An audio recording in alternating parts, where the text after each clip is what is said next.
अस्सलाम वालेकुम। तो आज का हमारा क्वेश्चन है एक्सरसाइज 3.2 का क्वेश्चन नंबर 10। स्टेटमेंट क्या कह रही है पहले ये समझते हैं। कह रही है कि if the sum of two unit vectors is a unit vector.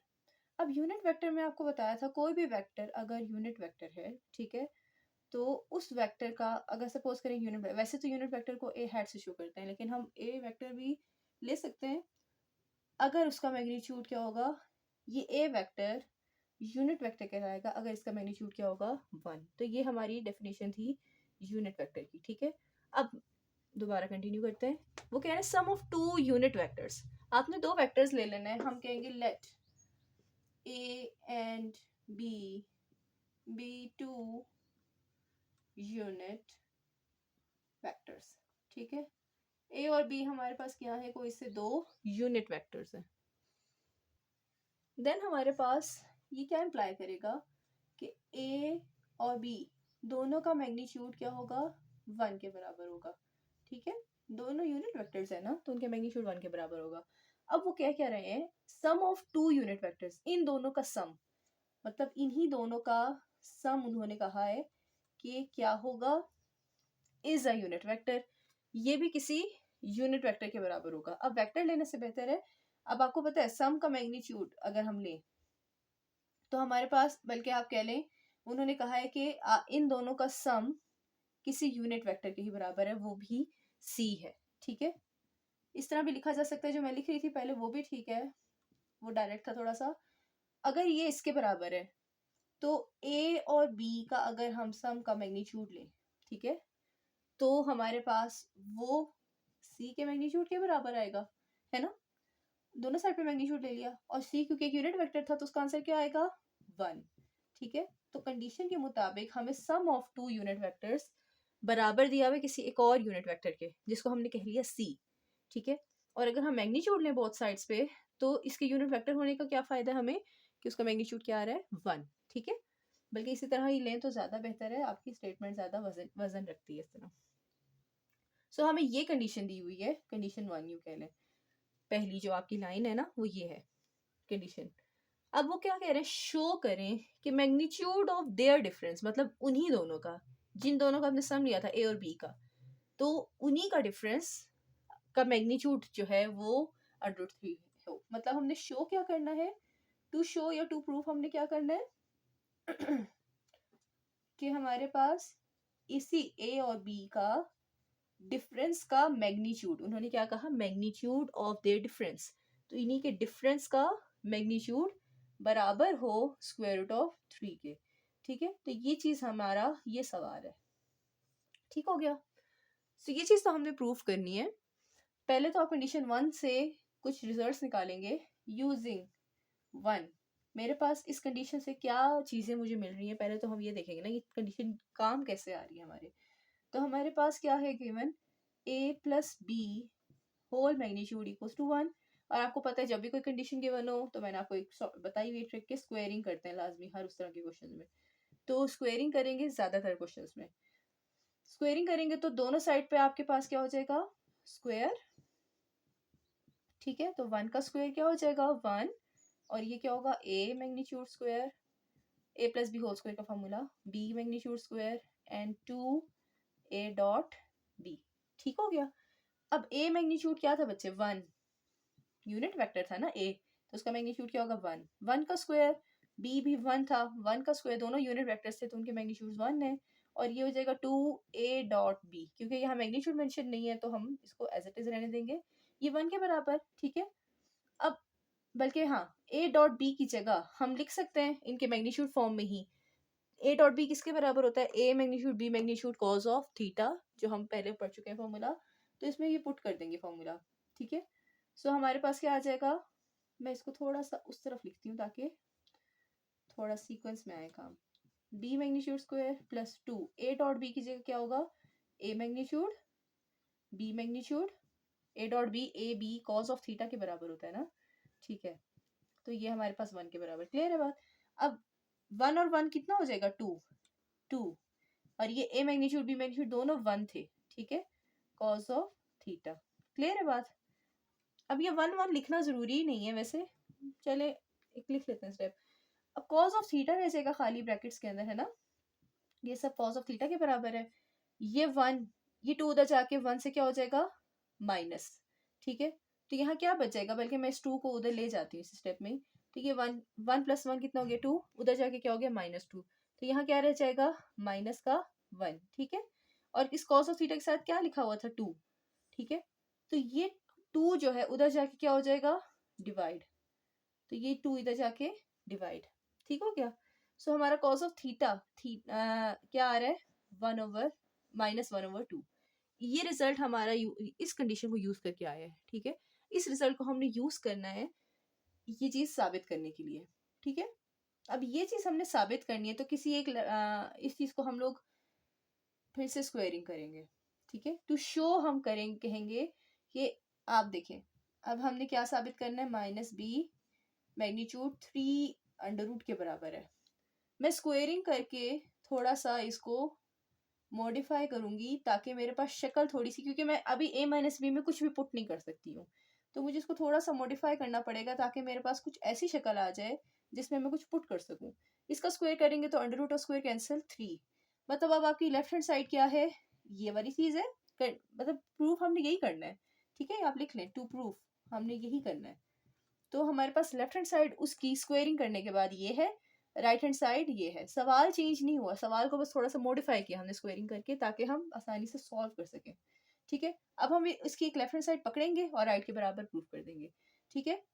So left hand side में लूंगी a, मतलब हमने ये चीज अब साबित करनी है बजाय इसके, ठीक है। ये क्योंकि हम इसमें कुछ भी पुट नहीं कर सकते, लेकिन हाँ स्क्वायर वाली वैल्यू में कुछ ना कुछ हम पुट कर सकेंगे। तो आप देखें अभी सॉल्व करेंगे तो आपको नजर आ जाएगा। हमने लेफ्ट हैंड साइड ली, वो क्या है किसी चीज का स्क्वायर, a - b का स्क्वायर, तो ये क्या हो जाएगा a² + b² -2a × b, ठीक है। अब a क्या था बच्चे आपके पास 1, a का मैग्नीट्यूड क्या था बच्चे 1, ठीक है। 1², b का मैग्नीट्यूड भी क्या था 1, और माइनस का 2, a.b की जगह हम क्या लिख रहे थे a magnitude b magnitude cos of theta, ठीक हो गया। अब ये 1 + 1 क्या हो जाएगा 2 -2, a × b की जगह फिर से 1 × 1 × cos of theta, cos of theta रह जाएगा खाली ब्रैकेट्स में, है ना। तो ये आ जाएगा 2 अब ये क्या है cos ऑफ थीटा, थीटा की इसमें cos ऑफ थीटा की वैल्यू क्या है, ये हम इक्वेशन नंबर यूं कह लें इसको 2, ठीक है। या पुट 2 हेयर, ठीक है। 2 की वैल्यू हम यहाँ पुट करेंगे। cos ऑफ थीटा क्या है बच्चे यहाँ पे -1/2, -1/2 यहाँ पुट किया तो ये 2 और -2, ये 2 और 2 कैंसिल, माइनस माइनस +1, 2 + 1। तो लेफ्ट हैंड साइड हमने इस चीज की पकड़ी थी, सॉल्व कर रहे हैं, किसके बराबर आ गया 3, 3 क्या थी राइट हैंड साइड, ठीक है। सो क्या ये राइट हैंड साइड के बराबर आ गया लेफ्ट हैंड साइड को लेके, हेंस आप यूं भी कह सकते हैं अब कि एस, ठीक है, इसके आगे आप ये लिख सकते हैं कि एस हमारे पास लेफ्ट हैंड साइड क्या थी, सॉरी a - b मैग्नीट्यूड का स्क्वायर = 3 साबित कर लिया हमने बच्चे, स्क्वायर लिया और साबित कर लिया 3 के बराबर। देयरफॉर स्क्वायर को अब दोबारा रूट ले लें या यूं कह लें वापस इसको रिवर्स कर लें अगर कंडीशन को, सो हम कह सकते हैं कि हमारे पास taking square root on both side भी कह सकते हैं आप इसी जगह पे, तो आपका खाली ये स्क्वायर रूट लेके √3 के बराबर होगा, हेंस प्रूव्ड। हमने यही साबित करना था कि डिफरेंस ऑफ यूनिट वेक्टर्स का मैग्नीट्यूड जो है वो √3 के बराबर हो, और हमने ये साबित कर लिया, ठीक है। तो हमारा नेक्स्ट क्वेश्चन है क्वेश्चन नंबर 10 का पार्ट 2 कि show that angle in a semi circle is a right angle. छोटा सा सवाल है लेकिन वही थोड़ा सा समझने वाला है, ज़्यादा मुश्किल नहीं है। उन्होंने क्या कहा है कि शो करें किसी भी सेमी सर्कल में कोई भी 2 लाइंस होंगी ना, जाहिर सी बात है एंगल किसके बीच में बनता है 2 लाइंस के बीच में बनता है, कर्व्स के बीच में तो नहीं होता। तो हमने कोई 2 लाइंस ड्रॉ करनी है। अब मैं आपको इसको थोड़ा रफली समझाती हूँ। तो ये सेमी सर्कल है जस्ट सपोज, ठीक है। इसका वाई एक्सिस भी मिटा लेते हैं आपको समझाने के लिए। एक पॉइंट मैंने इसके ऊपर ले लिया, एक पॉइंट ले लिया और उस पॉइंट से मैंने इसके एंड पॉइंट्स का जो है ज्वाइन कर दी लाइंस, ठीक है। तो इन दोनों के बीच में जो एंगल है वो 90 बनता होगा। सेम इसी तरह से मैं कह लूँ, अगर मैं इधर पॉइंट नहीं लेती, मेरा दिल कर रहा है ना कि मैं इस साइड पे पॉइंट ले लूँ, ठीक है, रैंडम कोई भी पॉइंट ले सकते हैं आप, ठीक है। तो उनको बाकायदा वैसे लिखना चाहिए था कि show that the angle form between any point on the semi circle with its and points is the right angle. मतलब कहना चाहिए था कि अगर सेमी सर्कल पे कोई भी पॉइंट लिया जाए और एंड पॉइंट से बनने वाली लाइंस के बीच में जो उसका एंगल होगा वो 90 डिग्री होगा, ठीक है। सो आप कोई भी पॉइंट लेके देख लो बच्चे, बेशक आपको अगर दिल करे सेंट्रल पॉइंट लेके देख लो, ठीक है, सेंटर वाला पॉइंट लेके देखो, तो ये वाला जो एंगल है इसमें भी आपका 90 डिग्री बन रहा होगा। तो आप कोई भी पॉइंट ले लें तो सेमी सर्कल में उनके उससे बनने वाली लाइंस किसके साथ बनाएंगे, जो उसके एंड पॉइंट्स हैं, ठीक है। तो वो उनके बीच में जो एंगल होगा वो क्या होगा, 90 डिग्री का। उम्मीद है आपको स्टेटमेंट समझ आ गई होगी। प्रूफ कैसे करना है वो हम कर लेते हैं। एक पॉइंट आप नाम दे दें इसको ए, एक को नाम दे दें बी। ये मैंने एक सेमी सर्कल से ड्रॉ कर लिया, ठीक है, बाकायदा बना लें, डॉटेड बना लें, एक ही बात है, ठीक है। सो इस सेमी सर्कल के ऊपर, अच्छा खासा सेमी सर्कल था बेचारा, खैर चले। सो हमारे पास इस सेमी सर्कल के ऊपर हमने क्या लेना है, एक पॉइंट लेना है। अब पॉइंट लेने के लिए अब आप, मैं इस साइड पे ले लेती हूँ, एक पॉइंट मैंने ले लिया, क्या, सी, ठीक है। अब मेरे पास ये क्या है, सेंट्रल पॉइंट। सेंटर में क्या होता है, ओरिजिन, ठीक हो गया। तो हम लोग क्या लेने लगे हैं, मैं इनमें से ना जो एक लाइन है ना 0 से ए तक की लाइन, इसको आप कह लें ए वेक्टर। ए वेक्टर है जो 0 से ए तक जा रहा है, ठीक है। तो अब मैं आपको एक चीज बताने लगी हूँ, जरा गौर से सुनिएगा। अगर ये 0 से ए की तरफ जाने वाला वेक्टर ओ ए, ठीक है, अगर मेरा ओ ए वेक्टर है, तो आप मुझे बताएंगे कि ओ बी क्या होगा। ओ बी होगा नेगेटिव ऑफ ए वेक्टर। कैसे मैम, देखें, ये दोनों ए बी लाइन इस सेमी सर्कल का, सर्कल फुल होता है ना, सेमी सर्कल है, हाफ है, तो ये बी पॉइंट है, ये ए पॉइंट है, ये सर्कल का क्या है बच्चे, डायामीटर, ठीक है। तो ये ए बी लाइन हमारे पास क्या बना रही है, डायामीटर। और अगर ओरिजिन से इसको कट किया गया है तो 0 से ओरिजिन से ए तक का जो फासला है वो ओरिजिन से बी तक के फासले के बराबर होगा, होगा कि नहीं होगा। लेकिन अब ये पॉजिटिव एक्सिस की तरफ जा रहा है, क्योंकि कह लें अगर वेक्टर की ये वाला वेक्टर अगर ए है तो इसी के इक्वल वेक्टर पड़ा हुआ है, लेकिन दूसरी डायरेक्शन में अगर हम ले रहे हैं, ठीक है, तो वो इक्वल तो है लेकिन डायरेक्शन चेंज होने की वजह से उसको क्या कह रहे हैं हम, माइनस ऑफ ए वेक्टर। तो ओ बी वेक्टर जो है वो माइनस ऑफ ए वेक्टर होगा, ठीक है। तो थोड़ी सी मैं चीजें लिख देती हूँ ताकि हमारा टाइम थोड़ा सेव हो जाए।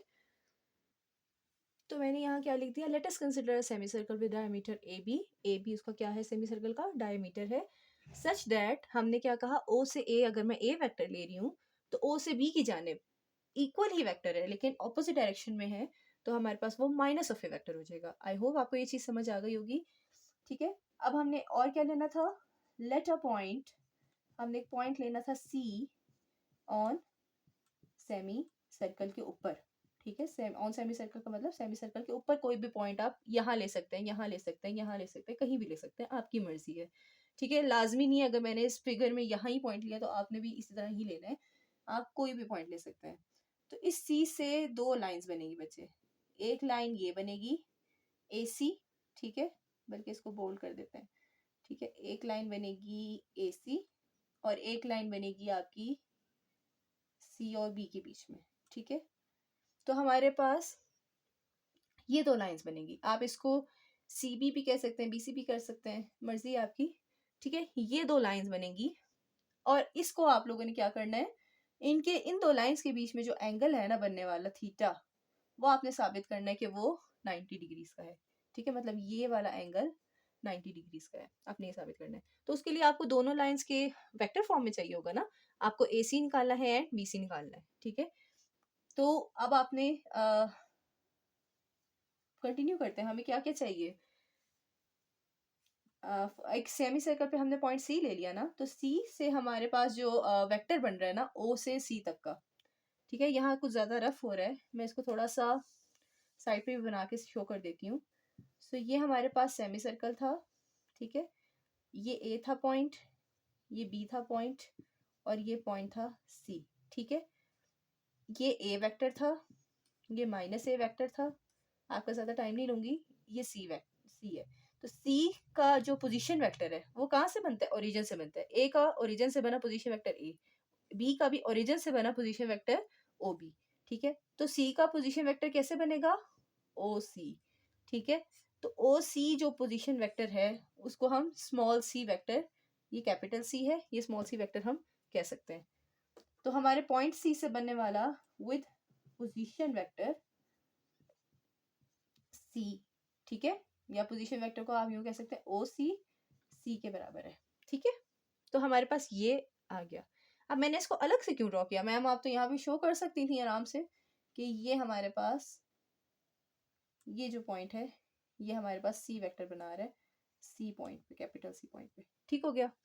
बट बात कुछ थी, क्या थी कि अगर आपके पास एक सर्कल पड़ा है बच्चे, ठीक है, एक सर्कल के ऊपर यहाँ से ये रेडियस है ना इसका, ये एक रेडियस है, एक मैंने ये रेडियस, डायमीटर का हाफ हाफ रेडियस होता है ना, ये भी एक रेडियस है, ठीक है, ये भी एक रेडियस है।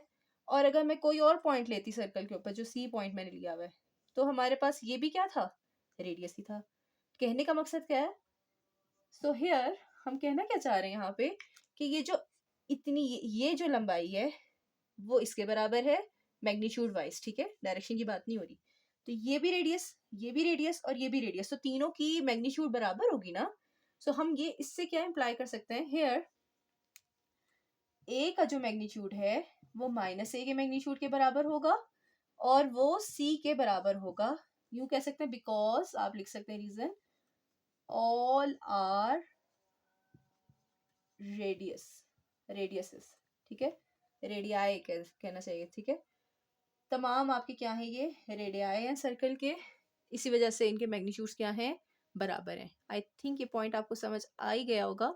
ओके, सो हमारे पास मूव ऑन करते हैं। अब हमने निकाल ली कौन कौन सी लाइंस थी, हमने निकालनी थी, हमने मेन बोल्ड किया हुआ था जो ए सी एंड बी सी निकालना है, हमने ए सी वैक्टर निकालना है और बी सी निकाल के इनके बीच में, इन दो लाइंस के बीच में हमने क्या लेना है, एंगल फाइंड करने। क्लियर है बात, एंगल का आपको फॉर्मूला यहाँ से पता है, ए और बी के बीच में एंगल क्या होता है, dot product divided by their magnitudes. A C हम निकाल लेंगे, क्या है हमारे पास, ए के लिए आपका पोजीशन वेक्टर स्मॉल ए, सी के लिए पोजीशन वेक्टर स्मॉल सी, तो ये क्या हो जाएगा ओ सी माइनस ओ ए, ठीक है, ओ सी की वैल्यू सी और ओ की वैल्यू ए, सी माइनस ए आ जाएगा। इसी तरह से बी सी की वैल्यू क्या आ जाएगी, ओ सी माइनस ओ बी, ठीक है, तो ओ सी क्या हो जाएगा, सी माइनस ओ बी की वैल्यू क्या है बच्चे, माइनस ऑफ ए, तो ये क्या हो जाएगा, सी प्लस का ए, ठीक है। सो ये दो वैल्यूज हमारे पास निकल आई, एक हमारे पास ए सी आ गया सी माइनस ए, ठीक है, और एक हमारे पास बी सी आ गया सी प्लस ए। ओके, अब इन दोनों वैल्यूज का हमने क्या करना है बच्चे, एंगल निकालना है, ठीक है। So the angle between AC and BC will be, ठीक है, वो क्या होगा, कॉज ऑफ थीटा। मैंने आपको पिछले सवाल में कहा कि आप कॉज इनवर्स को इधर लेके कॉज ऑफ थीटा करके भी सॉल्व कर सकते हैं, बाद में कॉज को उधर ले जाएं, सेम बात है। तो ये क्या है, dot product of these two lines, these two vectors divided by their magnitudes, ठीक है, समझ आ रही है। ओके जी, सो हमारे पास क्या आ जाएगा, dot product of these vectors क्या आ जाएगा, C minus A dot product with C plus का ए, ठीक है, और यहाँ पे क्या आ जाएगा, ए सी एंड बी सी के मैग्नीट्यूड, सो वो हो जाएगा, इसके डिवाइड में ना आपके पास सी माइनस ए मैग्नीट्यूड और सी प्लस ए मैग्नीट्यूड आ जाएगा, जो हमारे डाटा में हमने नहीं निकाला। तो वैसे ये इस तरह करके भी आप सॉल्व कर सकते हैं कि थोड़ी सी शक्ल आपकी यूं कह लें कॉम्प्लिकेटेड हो जाएगी शक्ल सिर्फ ना, तो क्यों ना मैं डॉट प्रोडक्ट पहले निकाल लूँ इसके अंदर पुट करने से पहले, ठीक है, ए सी और बी सी का डॉट प्रोडक्ट चाहिए ना आपको, तो वो प्रोडक्ट जो ऊपर वाली वैल्यू है ना असल में आपकी, ये जीरो हो जाएगी, ये जीरो हो जाएगी। तो डिवाइड में कुछ भी मैग्नीट्यूड्स पड़े हो ना, मतलब अगर आप चाहें, मैं आपको लिख के दे देती हूँ कि मैम आपने मिटा क्यों दिया, अगर आप एतराज करते हैं तो आप इसको इस तरह करके सॉल्व कर सकते हैं बच्चों, ठीक है, आप इसको, लेकिन बशर्ते कि नीचे वाले जो मैग्नीट्यूड्स है ना उनको आपने इसी शक्ल में लिखे रहने देना है, नीचे वाले मैग्नीट्यूड्स को इस तरह लिखे रहने देना है। ऊपर वाले को सॉल्व करेंगे तो ऊपर आपका बन जाएगा 0। कैसे बनेगा वो मैं अभी आपको करके दिखा देती हूँ। तो ऊपर आप सॉल्व करो, साथ के साथ नीचे ये एज इट इज लेके आओ, तो थोड़ा सा वो शक्ल कॉम्प्लेक्स हो जाएगी। तो मैं चाह रही हूँ कि ऊपर वाले को सॉल्व कर लूँ, जो आंसर आएगा उसको नीचे वाले से डिवाइड करके लिख लेंगे। तो हमारे पास क्या निकाल लेंगे डॉट प्रोडक्ट इसका, ए सी एंड बी सी का, सी माइनस ए डॉट प्रोडक्ट हो रहा है सी प्लस ए के साथ, ठीक है। सो सी के साथ क्या हो जाएगा, C square plus C dot A minus A dot C, और ये माइनस प्लस माइनस ए का स्क्वायर। आपको पता है ये वाली प्रॉपर्टी जो मैंने पढ़ाई हुई थी कि एक के वेक्टर का स्क्वायर उसी के मैग्नीट्यूड के स्क्वायर के बराबर होता है। तो ये सी स्क्वायर सी मैग्नीट्यूड स्क्वायर के बराबर, और ये ए स्क्वायर ए मैग्नीट्यूड स्क्वायर के बराबर, ठीक है। और ये सी डॉट ए और ए डॉट सी, आपने वेक्टर में कम्यूटेटिव प्रॉपर्टी पढ़ी है कि A dot B B dot A के बराबर होता है। तो यही हम करने लगे कि because A dot C dot A के बराबर होता है, तो आप इसकी जगह ए डॉट सी भी लिख सकते हैं, और ये माइनस ए डॉट सी रहने दें एज इट इज। ये प्लस का और ये माइनस का कैंसिल, तो क्या रह जाएगा आपके पास सी स्क्वायर माइनस का ए स्क्वायर, ठीक है। अब ये सब चीजें आप इधर साथ के साथ करेंगे तो ये काफी अजीब सी शक्ल आपकी क्वेश्चन की बन जाएगी, मुश्किल लगेगा आपको दिखने में, जबकि है नहीं। अब सी स्क्वायर आपके पास देखिएगा, इन सब को ना, ये सब बराबर थे ना आपस में, इसको एक कॉमन नंबर दे दें। ये आप कह लें ये सब रेडियस थे ना, रेडियाई थे सब, तो इनका नाम दे दें आर है ये, ठीक है। सी भी आपका आर है, ये भी रेडियस है और ये भी रेडियस है, सबकी जो मैग्नीट्यूड है वो आर के बराबर है। तो सी का मैग्नीट्यूड भी आर, ठीक है, और इसका स्क्वायर माइनस ए का मैग्नीट्यूड भी आर, उसका स्क्वायर, आर स्क्वायर क्या हो जाएंगे कैंसिल, क्या आंसर आ जाएगा 0। आप कहेंगे बिकॉज सी मैग्नीट्यूड, या यू कह रहे हैं यूजिंग कंडीशन 1 कह दें, इसको 1 कंडीशन कह दें, ठीक है। इसको आप सिंपल कह दें यूजिंग कंडीशन नंबर 1 हमने ये चीज पुट की है, ठीक हो गया। जो भी चीज आप कर रहे होते हैं आपको लाजमी बताना होता है कि क्यों आपने ये वैल्यू पुट की है, ठीक हो गया। सो हमारे पास ऊपर वाली टर्म्स में क्या हो गया, आपका इस डॉट प्रोडक्ट का आंसर क्या आ गया 0, ठीक है। और डिवाइड में आपके पास क्या था, मैग्नीट्यूड्स पड़े हुए थे, ठीक है। तो 0 से कोई भी चीज डिवाइड होती है तो आंसर क्या आ जाता है 0, ठीक है। सो देयरफॉर मैं लिख सकती हूँ कॉज ऑफ थीटा आपका क्या आ रहा है बच्चे, कॉज ऑफ थीटा आ रहा है आपके पास, मैं उस वाले स्टेप को यहीं पे लिखने लगी हूँ, 0 डिवाइडेड बाय ए सी का मैग्नीट्यूड एंड बी सी का मैग्नीट्यूड, या आप उसको सी माइनस एंड सी प्लस से लिख सकते हैं। मैं यहाँ से मिटा रही हूँ क्योंकि ये चीज़ मैं दोबारा नीचे रिपीट कर रही हूँ, ठीक है। सो इसको इक्वेशन 2 कह लें। इक्वेशन 2 इम्प्लाइज कि कॉज ऑफ थीटा आपके पास 0 बाय दीज टू मैग्नीट्यूड्स, तो वो क्या हो जाएगा 0। अब कॉज ऑफ थीटा का आंसर क्या आया है 0, ठीक है। तो थीटा क्या आ जाएगा कॉज इनवर्स ऑफ 0, और कॉज इनवर्स ऑफ 0 आप कैलकुलेटर से चेक कर लें, आ जाएगा आपका 90 डिग्री, ठीक है। हेंस आपने क्या कर दिया, इधर देखिएगा। अब आपके पास क्या है, हमने निकाल लिया कि थीटा आपका क्या बन रहा है 90 डिग्री बन रहा है। किसके बीच में एंगल है ये ए सी एंड बी सी के बीच का एंगल है, ठीक है। अब आप थीटा तक सॉल्व करना चाहें ना बच्चे, तब भी आप क्या कहने लगे थे हम, हेंस ए सी परपेंडिकुलर है बी सी के, ठीक है। A C line and B C line क्या है परपेंडिकुलर है, ठीक है। तो ये चीज तो हमने थीटा तक हमने सॉल्व किया ना। आप ये चीज यहाँ से भी डायरेक्टली कह सकते थे, ये जो आया नहीं था आपका डॉट प्रोडक्ट, ये ए सी और बी सी का जो डॉट प्रोडक्ट आया था ये आया था 0, और आपने परपेंडिकुलर वेक्टर्स में पढ़ा हुआ है कि जब भी दो वेक्टर्स के बीच का डॉट प्रोडक्ट 0 आता है तो वो दोनों वेक्टर्स क्या होते हैं आपस में परपेंडिकुलर। तो इस लाइन के बाद भी आप डायरेक्टली लिख सकते थे कि आपका A C is perpendicular to B C because उनके डॉट प्रोडक्ट क्या हो रहा है 0।